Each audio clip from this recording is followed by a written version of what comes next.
America নৌ অবরোধ চালিয়ে গেলেও আগামী 4 মাস টিকে থাকতে সক্ষম ইরান। দেশটির গোয়েন্দা সংস্থা সিআইএ এক রিপোর্টে এমনটাই জানিয়েছে বলে উঠে এসেছে রয়টার্সের খবরে। এদিকে শুক্রবার পাল্টাপাল্টি সংঘাতের পর দুই দেশের উত্তেজনা আরও বেড়েছে।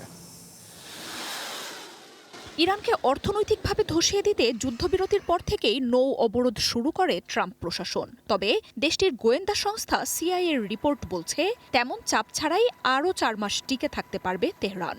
দেশটির ওপর আমেরিকার ব্যাপক অবরোধের প্রভাব সীমিত বলেও জানাচ্ছে গোয়েন্দা সংস্থাটি, যদিও অবরোধকে পুরোপুরি সফল বলে দাবি করছে ওয়াশিংটন। চূড়ান্ত যুদ্ধবিরতির আলোচনার মধ্যেই দুই দেশের সাম্প্রতিক পাল্টাপাল্টি হামলায় উত্তেজনা আরও বেড়েছে। প্রেসিডেন্ট ট্রাম্প সংঘাতকে গুরুতর নয় এবং যুদ্ধবিরতি বহাল আছে জানালেও তেহরান তীব্র প্রতিক্রিয়া জানিয়েছে। দেশটির পররাষ্ট্রমন্ত্রী আব্বাস আরাগচি জানান, কূটনৈতিক আলোচনার টেবিলে ফেরত আসতেই বেপরোয়া সামরিক উন্মাদনায় মেতে ওঠে ওয়াশিংটন। সামরিক হামলার জবাব সামরিকভাবেই দেওয়ার হুঁশিয়ারি দিয়েছেন দেশটির শীর্ষ নেতারা। তবে যুদ্ধবন্ধ নিয়ে আশাবাদী ট্রাম্প জানিয়েছেন, ইরানের প্রস্তাবের অপেক্ষায় আছেন তিনি।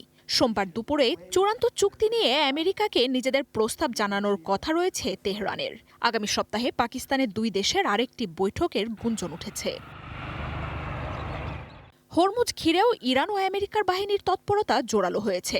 শুক্রবারের হামলার পর পরিস্থিতি শান্ত থাকলেও আবারও সংঘাতের জন্য প্রস্তুতি রয়েছে বলে জানাচ্ছে ইরানের আইআরজিসি ঘনিষ্ঠ বার্তা সংস্থা তাসনিম নিউজ। এদিকে শুক্রবার ইরানের গুরুত্বপূর্ণ খার্গ দ্বীপের ৭০ কিলোমিটারের বেশি এলাকা জুড়ে তেল ছড়িয়ে পড়ার কথা জানাচ্ছে পশ্চিমা গণমাধ্যমগুলো। স্যাটেলাইট ইমেজে এই দৃশ্য ধরা পড়লেও আনুষ্ঠানিকভাবে কোনো মন্তব্য করেনি তেহরান বা ওয়াশিংটন। শুক্রবারের হামলাতেই তেল সমৃদ্ধ দ্বীপটিতে ক্ষয়ক্ষতি হয়ে থাকতে পারে বলে ধারণা করা হচ্ছে। চুক্তির আলোচনার মধ্যে ইরানকে আরও চাপে ফেলতে নতুন করে আবারও নিষেধাজ্ঞার ঘোষণা দিয়েছে আমেরিকা। শাহেদ ড্রোন তৈরিতে প্রয়োজনীয় কাঁচামাল ও সহায়তা সরবরাহের অভিযোগে চায়না, হংকংয়ের বেশ কয়েকজন ব্যক্তি ও প্রতিষ্ঠানের উপর এই নিষেধাজ্ঞা দেওয়া হয়। মার্জিয়া উপমা, ওয়ান ইন্টারন্যাশনাল ডেস্ক।